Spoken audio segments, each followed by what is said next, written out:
No makeup, Mike? Yeah, that's it. What you see is what you get. I actually got in touch with Christian via an old good friend of mine who recommended him thoroughly, and plus obviously was a huge fan of his previous work, and basically we really wanted to double down and make the story of the game as strong as we could, so we thought, who's the absolute, best person we could get in touch with? And like so many modern relationships, ours started on the internet. And they contacted me kind of out of the blue, but through a common friend. So it was one of those lucky events in life. I think it was just, are you available?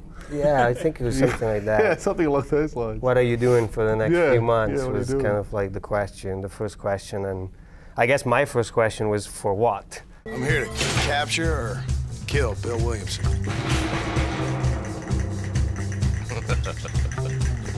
Okay. Christian worked on Red Dead Redemption, which I think from the beginning of this project was one of our key reference points for a whole bunch of reasons. In particular, I think the way, the historical authenticity, the incredibly strong, storytelling, the way the storytelling and the world were so effectively tied together. Like it was a huge inspiration. I think that there is a lot in Red Dead that is in other games that I've done from a story perspective. And then of course it's a big collaboration. Red Dead was a huge collaboration, and equally this game is a collaboration with Mike and his team. So I was introduced to the books when I was a kid. Certainly went back to the films, went back to the books, which obviously was something I'd done pretty regularly, kind of since I was 5 anyway. So I think in particular went back to the specific moments in the films and the books that were the kind of key inspirations for the story that we wanted to tell as well. Really went back and looked at these characters like Boromir and like Saruman and like Gollum and like Galadriel when she could have reached out to take the ring, and so many of these sort of conflicted characters who had these, and really started diving more into researching the themes and the underlying ideas of the story. So the concepts of power and the concepts of how he dealt with death and deathlessness and the connections to bigger myths and the underlying myths and the underlying stories that make Lord of the Rings so incredibly timeless.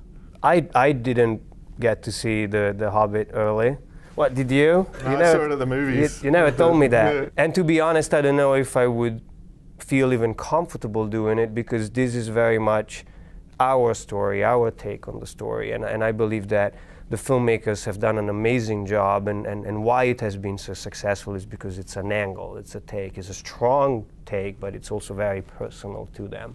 And we just wanted to do the same. We wanted it to be very respectful of the material, very inspired by the material, but by our own take. Something Tolkien does write about is, and something he does incredibly well, is he brings this amazing attention to detail to events, and then he leaves these incredible, spaces for other people to fill out, either with their imaginations, which is what we all do when we're kids and we read it, or for us where we get lucky enough to actually do it. It's set in between The Hobbit and Lord of the Rings, and so there's an incredibly rich amount of history, and there's a fairly good stretch of time that happens there. And it's a time when the world is in this state of transition. So it's kind of like what Europe was like in the 30s. It's in between these two wars, everything's poised, everything's in transition. That makes it incredibly exciting. It also gives you hooks to both of the other stories, so you can kind of be simultaneously a sequel to the events we're going to see in The Hobbit, and also a prequel to Lord of the Rings. So you've got both of those opportunities at the same time. And Mordor is such an exciting setting to be able to show that in a way that it's never been seen before, because it is prior to becoming the blasted hellscape that we see in Lord of the Rings. The story is really the journey of this main character. His name is Talion. He's propelled into the story by the events that surround the return of Sauron. The entire garrison at the Black Gate, that is one of the bastions of Mordor, and guarded by a watch of Gondorian rangers. They're completely wiped out in the act of Sauron returning to his domain. And Talion's family is part of the people that get killed. Now, Talion should have also been killed like everybody else, but he's not. He's alive, and he's haunted by a spirit of vengeance, like a wraith, that is now there with him. Forward momentum, at least in the first moments of the story, is a strong desire for vengeance for what happened.